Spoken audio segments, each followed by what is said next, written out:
Queremos agradecer también a la campaña de solidaridad con Cuba, quien de conjunto con todos los sindicatos afiliados a esta importante campaña que ha brindado durante muchos años un apoyo mantenido a nuestra revolución. Son esas expresiones de solidaridad y de apoyo lo que hace que Cuba se mantenga firme como lo ha hecho durante estos 54 años de revolución.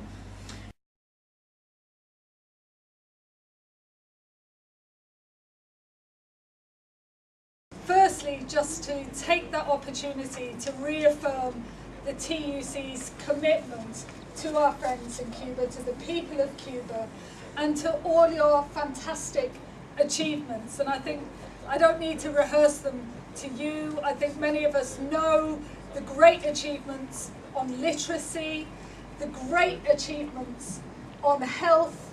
You know, I don't think you'll find Circle Health or Virgin Healthcare in Cuba, and it's all the better for it. But also the great achievements in terms of equality. I think that commitment to racial equality, to people's equality, and I would add to women's equality, is second to none. I know the United Nations has praised Cuba, and again, another great achievement in Cuba, half the political representatives are women. Wouldn't that be fantastic to see here too? And I say to you that even though, as Francis has said, in Cuba, they managed in very short order to eradicate illiteracy, the fact is that when we talk to teacher trade unionists from and in Cuba, we hear from them that they would like to learn from us. They certainly don't want to learn from Michael Gove, I can tell you. But when we went on our 50th anniversary delegation to Cuba, we visited many places and saw the immense work that's being done on gay rights all over Cuba. It's an organized campaign, as you would expect, and it says, you know, of course, lesbian, gay people absolutely have to have the same rights as everybody else. But we have had something of a victory. You'll know the Miami Five, obviously. Well, one of them, and only one of them, but one of them is now back home with his family, Rene Gonzalez, and I think that is worth a round of applause. I have to tell you that he didn't have a day off. He did nearly 15 years in US jails, and quite frankly, when I hear some of the American leadership talking about justice, and you realise that he could have been sent back to Cuba earlier, but to a particular part of Cuba, Guantanamo.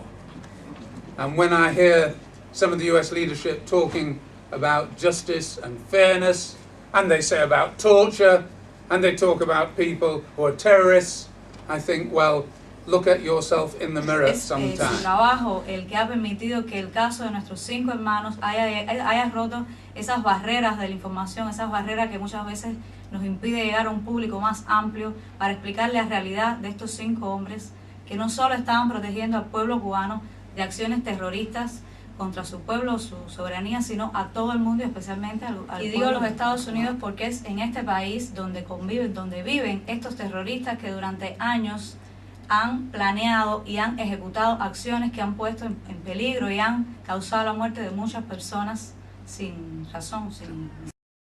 For many years up to now, still terrorist organizations with their bases mainly in Miami, but not only in Miami, have planned, organized, and carried out terrorist actions that have cost human lives. But not only Cubans. In 1994, one Italian tourist was dead because of a bomb planted into a hotel, a Cuban hotel. The Cuban Five were preventing those actions to happen. After 15 years of imprisonment, it's impossible to speak about justice, when the only crime was to precisely fight against terrorism. But everything we can do to try to have them back home with their families, with their relatives, with their people, everything we could do. Now, anyone will tell you that 1 out of 5 is not enough. So it's perfectly clear that we have to keep up the campaign to make sure that all of those comrades, all of those people are released and that they are returned home. No one will win back the time that they've lost wholly illegitimately by being imprisoned in the US. But we do have to keep up the pressure on it. You'll know from the activities that you've been engaged in that this is one of the greatest travesties of justice that the American legal system has ever perpetrated. These were kangaroo courts, and the decisions that were taken were plain wrong. We've been working, of course, as Christine says, to break the silence for a number of years. Ordinary Americans had never heard of the Miami Five. Even trade union activists had never heard of the Miami Five, and we engaged upon a campaign some years ago to break the silence within America, to expose it. And there's some fantastic solidarity groups grown up, Cuba Solidarity groups in America, is crystal clear. The idea that this solidarity of British workers is behind them gives them sustenance to continue to fight, to continue to seek and hope for justice one day. We've sponsored an international commission that's going to take place next March here in London in the UK, where the examination of the case is going to be publicly and internationally exposed in a way, hopefully, that will continue to pour embarrassment and pressure on the American government. And all it wants to do is to have fairness in the world and some decency in how it decides to run its country, its own people. And that's, of course, a stain on international law that for so long, against international law, the superpower of America have been able to disregard that law and have this blockade against Cuba. You know, it's quite interesting just listening recently to the debates and the pontification and the hypocrisy from America and from Britain in relation to Syria, and all about how the United Nations and rules and laws and conventions are being broken, and a complete disregard whenever you raise with them, well, why is Cuba still being blockaded against international law? It's dismissed out of hand. Well, I'm just, when you think of it, 50 years, what is it, 50, how many years now since the blockade started? 53? 52. Add on 4 because you don't know much before. Put your hands up if you're under 56. Yeah. Yeah. Now, apart from the liars, and I know 1 or 2 of you, that just shows you, for that length of time, yeah, we're really talking about the sort of pressures that have been facing those 11 million people in Cuba. It's a disgrace, absolute disgrace. 70% of the Cuban population was born already with the blockade imposed to Cuba. So 7 out of 10 Cubans were born with that policy already implemented. We're talking about more than $240 billion we have lost because of the blockade. Could you imagine what a small country like Cuba could have done with that amount of money?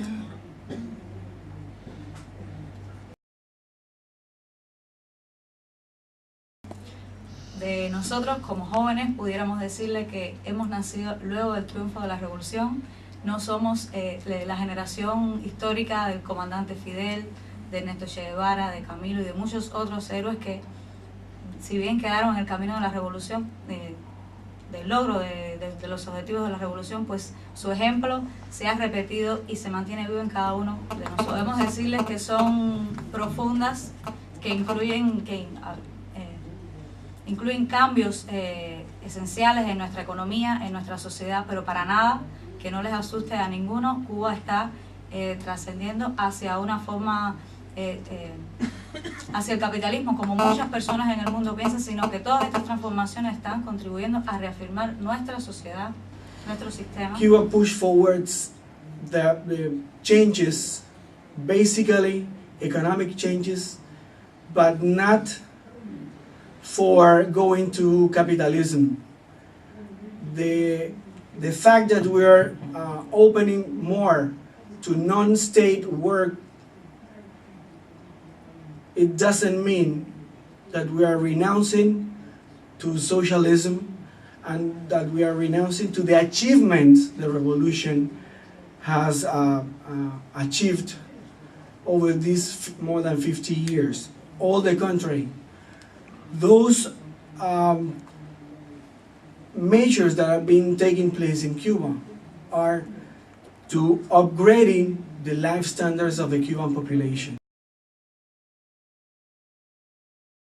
For many people, it's difficult to understand how come with just one political party and what one trade union that organizes other trade unions is, how would that be differences? I mean, everybody thinks the same way. It's not true. It's important to say for the approval of these guidelines, the 90% of the Cuban population, more than 90% of the Cuban population, had discussed them more than one time. They discuss it as a in their workplaces. They discuss it in the place in which they live, and they also discuss it in every single place in Cuba.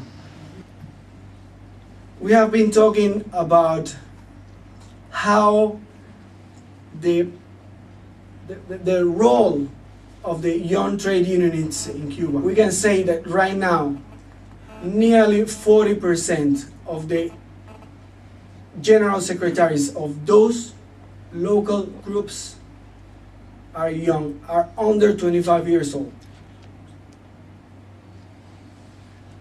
Nearly half of all the executive have young people.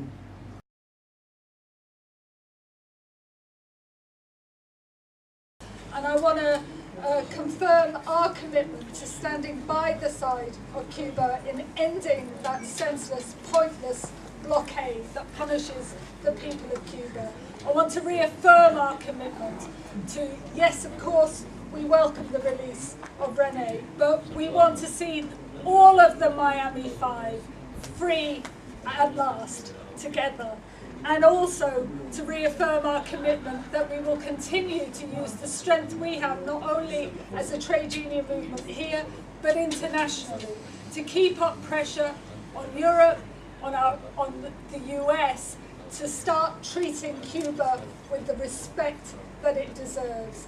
And I think your country is an inspiration to us, the people are an inspiration to us, the friendship and comradeship remains firm. I think it means, for me, it's about Cuba providing a beacon for the world to show that there is a better way. That they have there, those 11 million people, the education services that they've developed over these last 50 odd years, the massive humanitarian aid and the medical aid at crises and disasters across the globe.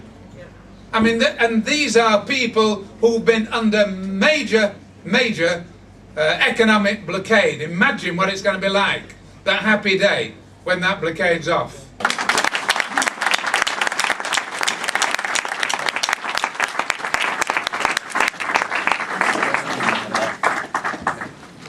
Thank you very much.